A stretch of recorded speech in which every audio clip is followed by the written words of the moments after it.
அனைவருக்கும் எனது அன்பான வணக்கம். திருவள்ளுவர் இயற்றிய திருக்குறளில் அறத்துப்பால் அதிகாரம் 26 புலால் மறுத்தல் 253வது குறள். படை கொண்டார் நெஞ்சம் போல் நன்று ஊக்காது ஒன்றன் உடல் சுவை உண்டார் மனம்.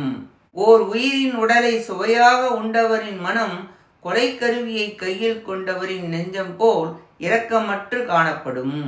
கொலை செய்யும் கருவியை தம் கையில் கொண்டவர் மனம் கொலைதான் நாடும், அருளை நாடாது. மற்ற உடலை உண்பது நியாயமற்றது, அறம் போய்விடும். மற்றவற்றை தின்ன தோல் உரித்து வெட்டி உடலை வறுத்து நீ உண்பது போல் உன்னை மற்றவர் செய்தால் என்ன ஆகும் நினைத்துப்பார். உணவு குணங்களை ஏற்படுத்துகிறது, ராஜச குணம்தான் வரும். அன்பு கருணை தயை இருக்க வேண்டுமானால் அருளை பெற வேண்டும் எனில் சாத்வீக உணவு உண்டல் வேண்டும்.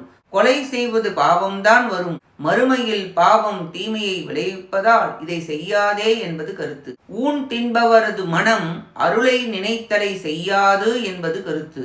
நல்ல குணமாகிய அருள் வராது. குறளாலும் அருள் இல்லாமையாகிய இழுக்கு கூறப்பட்டது. நன்றி, வணக்கம்.